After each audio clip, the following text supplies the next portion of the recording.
Okay, so it looks like the House has approved Burlison's amendment for the UAP records disclosure. He posted something on X about it, and there's an article about it in general. So I want to read this and then talk about exactly what that means. The U.S. House has approved an amendment from Rep. Eric Burlison that would establish a formal process for preserving, reviewing, publicly releasing government's records related to the UAPs, commonly known as UAPs, UFOs, if it ultimately becomes law. The amendment was adopted as part of the fiscal year 2027 National Defense Authorization Act, the annual defense policy bill that will now move to the Senate for consideration. The measure does not become law unless it survives the Senate process, and it is included in the final version of the defense bill signed by the president. Burlison's proposal, titled the UAPDA, this is the thing that they've been trying to get done for quite a while, would require federal agencies to identify, preserve, and transfer covered UAP records to a permanent collection at the National Archives under a statutory timeline. It would also establish an independent UAP records review board whose members would require Senate confirmation and would have subpoena authority to obtain records and testimony while determining what information should be publicly released or remain classified under standards established by law. The disclosure requirements would also extend to certain government contractors that possess covered records. The government belongs to the American people, Burlison said in a statement. For too long, UAP records have remained scattered across agencies and outside meaningful oversight. This amendment would create an independent review process to preserve those records, review them, and make them available to the public pursuant to law. According to Burlison's office, the legislation is intended to reinforce President Donald Trump's presidential unsealing and reporting system for UAP encounters or pursue by creating statutory procedures for disclosure rather than relying solely on executive branch policies. The proposal follows years of increasing congressional interest in UAPs. Congress has held multiple public hearings on the topic since 2022, and lawmakers from both parties have called for greater transparency regarding military encounters with unexplained aerial objects and the government's handling of related records. In recent years, the Department of Defense has expanded its investigations through ARROW, which reviews reports of unidentified objects observed in air, space, underwater, and other domains. Burlison has been one of Congress's most outspoken advocates for UAP transparency. He has participated in hearings, questioned defense officials, and repeatedly pushed for broader public access to government records. A similar amendment he introduced during the consideration of the fiscal 2026 defense bill was not allowed to advance to a House floor vote. This year's proposal cleared that hurdle by being adopted as part of the House's defense legislation. The House-approved amendment does not make any determination about the origins of UAPs or validate claims of extraterrestrial life. Instead, it establishes a legal framework for collecting, reviewing, and, when appropriate, publicly release government records while allowing sensitive information to remain classified if necessary for national security or other legal protections. The Senate is expected to consider its own version of the National Defense Authorization Act before lawmakers negotiate a final compromise. But later, if the UAP disclosure language remains in the final legislation and is signed into law, it would mark one of the most significant statutory efforts by Congress to organize and declassify records to the UAPs. All right, so many have tried to get this stuff passed, and the UAPDA beforehand, they've tried to do it.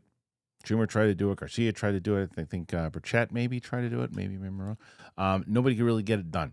It looks like this first portion of it happened. Now can they get it passed in the second round? That is the trick. And now the question will be, how serious is the administration really about getting this stuff out there, as they say that they are and say that they want to help and do this? Well, and especially if you have this language in there, even if you don't believe in it, right? Because even if you think, if you're a senator or you're someone who's voting on this stuff and you go, this is all a bunch of nonsense, I don't really care. This is someone, if you look at Burlison, if you look at, the Trump administration being in the Republican side of things, that Republicans will look at this and say, hey, it's one of ours. Yeah, just who cares? Leave it in there. If he finds out the aliens are real, good for him. But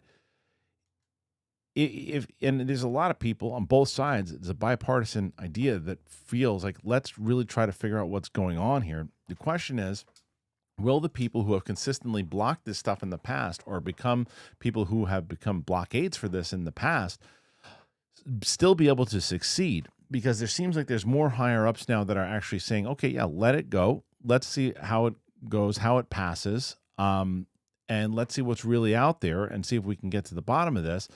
where that didn't seem to be the case before, and there weren't a lot of people. Now, the problem I still have is when you have people in the higher positions, say like a JD Vance, who's talking about, well, if we really had this stuff, it wouldn't get leaked. And you're like, well, then how did David Grush leak this stuff and talk about this stuff? How did Eric Davis start talking about it? How did people talk about this? It has been leaked. So when you say stuff like that, it's like, and again, well, I'm really interested. No, you're not. If you're really interested, you'd be part of this as well too. Why is Burlison the guy knocking down the door? If you have the kind of power and you're really interested in it, because Burlison's really interested in it, and he's really trying to make waves, and he's trying to actually get it done. And it seems like that is indeed the case right now. If they can actually make it pass, he posted something on his X account. He was kind of doing, it's like AI backflips or whatever that it went through. This means nothing in the long run. Nothing right now, because it's got to go through in round 2, because I feel like we've been here before. But as they say in that article, would be a very significant movement if you can get this passed by the end of the year. And this is usually when this comes up, around right around this time in the July, August area. Now, normally there's a lot of times that there's kind of hearings in this time too, but they're not doing that this time around. And I think that's the right play to not because this also kind of goes hand in hand with what then the video yesterday that we did about the fact that the administration is going to waive these NDAs and these other things for potential whistleblowers and other people who want to come forward and talk about these things. And that would also lean into, if they're investigating certain documents and they have the opportunities to do that and they have full disclosure on what these things are, that would also, it's all a bigger piece of the puzzle. So if all of it does get cleared, now again, on the negative side of things, or the skeptical side of things rather, is that what could potentially happen is, there was a hiccup here, hiccup there. We can't clear those NDAs. We can't do that. Oh, you know what? Because of all these things, there's these little hiccups there. It could breach certain things. We're going to go ahead and take that out of the defense thing. So we're not going to be able to do that. You can see something like that happening. That would be a good thing to potentially bet on if you're betting on something. Going, the chances are it actually passing is probably slim to none at this point. However, because there's been so much more of an interest this time around, and from, again, higher ups, and I do think that it started with the trickle of the first, even though in the question when you can go before that, really, when Obama was asked about the aliens thing, he said, yes, they're real, but he has since walked those comments back. But it was enough to then have enough people talking about it, asking about it, and then bringing it up to the president, who then said, he shouldn't be talking about that kind of stuff. This isn't this.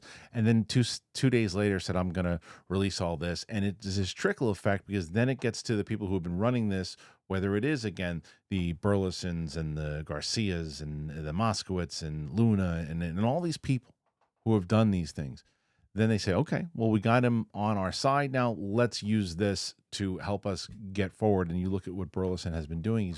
He's been doing that. He's been taking these particular, look, I've said about him, let's see if you're really just looking at this because it shines a spotlight on you, or do you really care? It seems like he really cares. He wants to get to the bottom of it, because he's been making some waves, and more so than a lot of other people have in the past. Because if this does get passed this year, how many times we talked about it on this show with the UAPDA, if this thing does get passed, it could be massive, and it could then start to have people knocking on doors. Well, where's this? Let's see that. Let's see that. How do you explain this? How do you do that?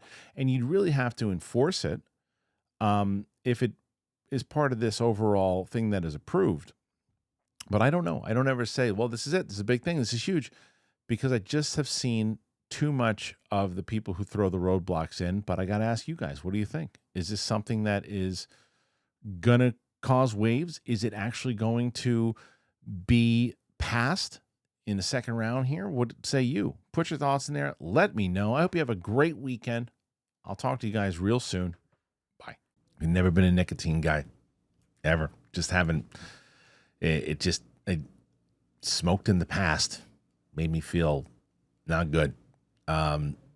Especially, I remember that was back in the day. I started recently getting back into the gym about a year and a half ago.